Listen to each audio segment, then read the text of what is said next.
வணக்கம் பக்தர்களே. இந்த வீடியோவில் நாம் வைகாசி விசாகத்தின் புனிதத்தையும் முருகப்பெருமானின் அவதார ரகசியத்தையும் இந்த நாளில் நாம் என்ன செய்ய வேண்டும் என்பதை பார்க்க போகிறோம். வைகாசி மாதத்தில் விசாக நட்சத்திரம் சேரும் நாளில் இந்த திருவிழா நடைபெறும்.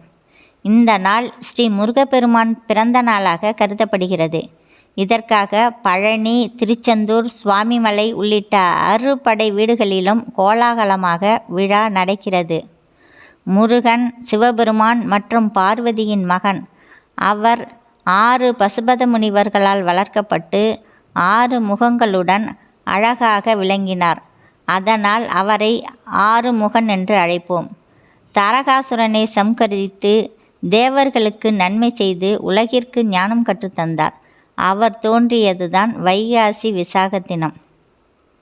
நாளின் சிறப்பு: கோயில்களில் சிறப்பு அபிஷேகம், அலங்காரம், தீபார்த்தனை. பக்தர்கள் விரதமிருந்து முருகப்பெருமானை வழிபடுவார்கள். சரவண பவா, வெற்றிவேல் முருகனுக்கு அரோகரா என்றும் ஓதல்கள் முழங்கும். பழனிமலையில் லட்சக்கணக்கான பக்தர்கள் பக்தி வழியில் ஏறுவர். தேவர்கள் தாரகாசுரனால் மிகுந்த தவிப்பில் இருந்தனர். சிவபெருமான் தியானத்தில் இருந்ததால் அவரை யாரும் விழிக்க முடியவில்லை. பரமேஸ்வரனின் 3வது கண் மூலம் பஞ்சபூதங்களில் தீயிலிருந்து ஒரு வெப்பம் தோன்றியது.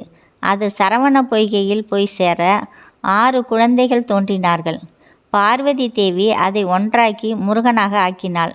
அதுவே 6 முகன் முருகன். இவர்தான் வைகாசி விசாகத்தில் அவதரித்தார். இந்த நாளில் முருகன் கோயிலுக்கு செல்லலாம். வேலுக்கு பால் அபிஷேகம் செய்யலாம்.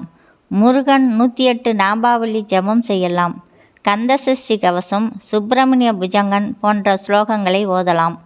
பழமுதிர்ச்சோலை அல்லது உங்கள் அருகிலுள்ள முருகன் கோயிலில் விசாக பூஜை செய்யலாம். பக்தி, ஞானம் மற்றும் அருள் நிறைந்த ஒரு புனித நாள் வைகாசி விசாகம். இன்று முருகப்பெருமானை மனசார வணங்கி வாழ்க்கையை வளர்த்து கொள்ளுங்கள். வீடியோ பிடித்திருந்தால் பக்தர்களுடன் ஷேர் பண்ணுங்கள் மற்றும் சப்ஸ்கிரைப் செய்ய மறவாதீர்கள். வேலாயுத சுவாமிக்கு அரோகரா.